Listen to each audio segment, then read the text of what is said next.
Hello and welcome to PSU TV's review show, Stubtown. Today we're reviewing King Arthur, Legend of the Sword, directed by Guy Ritchie.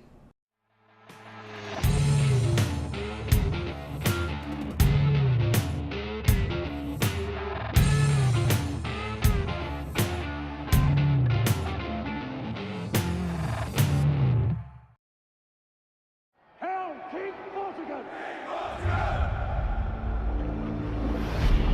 Why is the water dropped? There are rumors. The legend of the sword. Of a king other than yourself. Find him.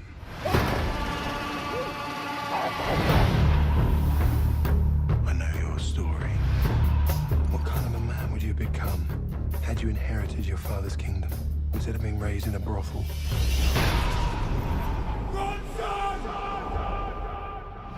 What gave you such drive?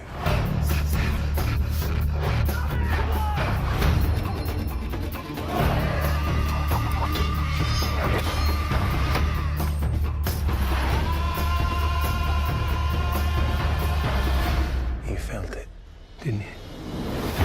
The power. Hello, and welcome to the spoiler-free section of Stubtown Review Show. I'm Octavia. And I'm Ash. We're going to be reviewing King Arthur, Legend of the Sword. Do you go by Ash? Sometimes. So let's start with like sort of basic, did you Synopsis? waste 2 hours watching this movie? Yeah. The fact it was 2 Whoa. hours long is the fact that that's the 2 hours wasted. It's a big I one. don't know. That was a lot. But I watched it, to be clear, at like 10:30 and I got out at 1:30, so completely probably don't take my opinion seriously. Like, A little bit of bias Yeah. going on there. don't watch a movie that late, I would say, unless you're a night owl. I'm not a night owl or a morning person. I would just rather be in my Then bed. what are you? Like a bear. I'm a day just person. hibernating all the time. Well, I All enjoyed year's it. my winter. I managed to go at like 3:30. Okay. I got there at 4, so I was like right in time to finish all the trailers. So Nice. I do not want to pay to see trailers or Yeah. commercials. But yeah, I definitely appreciated.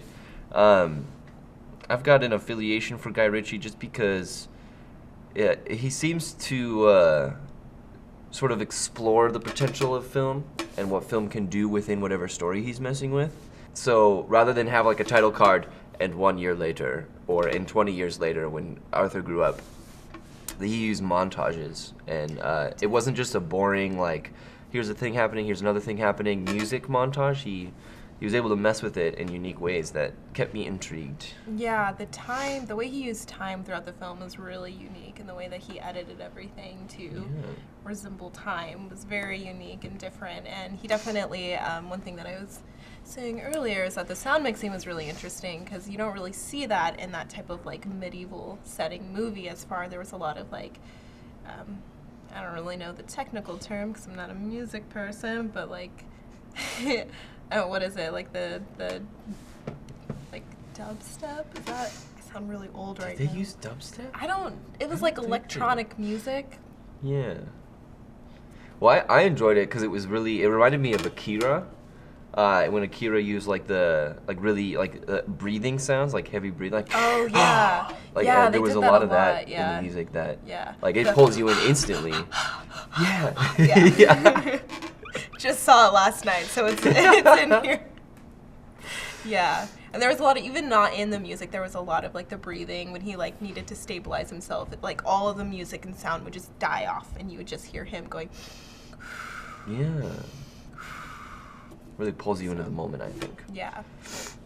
It was interesting. It was very interesting. It's not what I was expecting out of that movie, especially because looking at the trailer, I don't know why, but I expected something I don't know if you expected something different. I didn't watch the trailer. Okay. Well, I expected something like really different. And then I went in and I was like, what is this? What's happening? Where am I? Yeah, general summary without too many spoilers. It's King Arthur's, like, right after he was born, the chaos that happened, and then how he sort of is lost from the lineage of kingdomhood.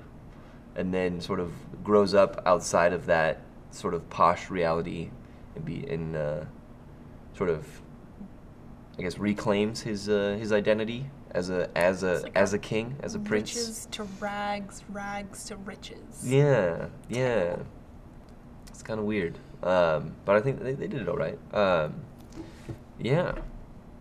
Yeah, it's a new spin on the King Arthur tale. So, Certainly more magical sword than and everything. anything I've seen before from like the Arthur legends. I Yeah, would say. there's a couple cartoons that are pretty magical, but maybe that's because they're cartoons. Yeah.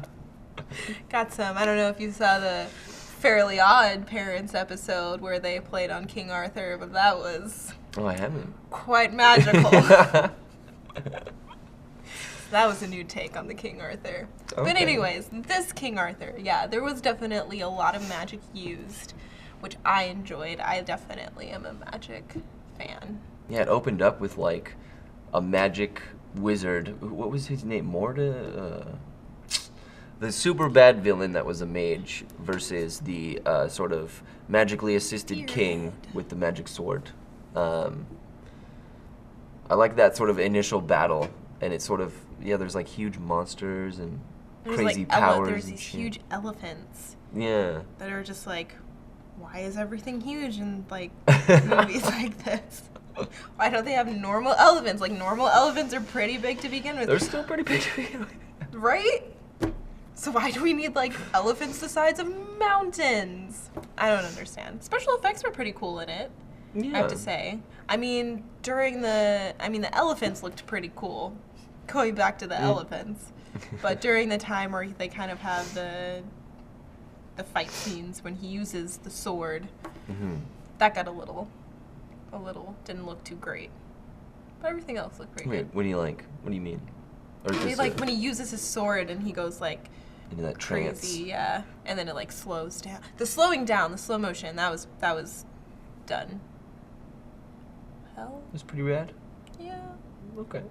Okay. it wasn't bad. So in the end, would you recommend this to anybody? I would recommend pretty much like any movie because I don't want to be someone that's like, don't see this movie because you can do whatever you want. As I think I've said in like every episode I've been in, do whatever you want. But yeah, I mean, I think it's definitely a movie to see in the theaters though too because I think that gave it a little bit more of a Helped. emphasis. Yeah, Yeah. it definitely helped. Yeah, I definitely think it's a movie to see in the theaters because I think that helps with the whole aesthetic of it. Would you recommend it? I would. It's for those who are looking for some kind of like, it's almost a non-stop action film with sort of more smaller dramatic moments that sort of justify all of the action. Nothing truly feels unjustified, so it's a fun ride through the whole thing, which I would recommend if that's all you're looking for. It doesn't dive too much into anything philosophically profound or mind-blowing entirely. It is pretty much like a new, more modern take on an old classic that is, I think, enjoyable. Yeah. So I do recommend it. So that's it for the spoiler-free section for Stubtown. You can reach us at contact@psu.tv. If you want to help at all, we film this every Monday at 10:30 to 2 sometimes. 2:30. If you want to help out with this, we also have a lot of other productions that we would love your help in. So if you're interested, just reach out.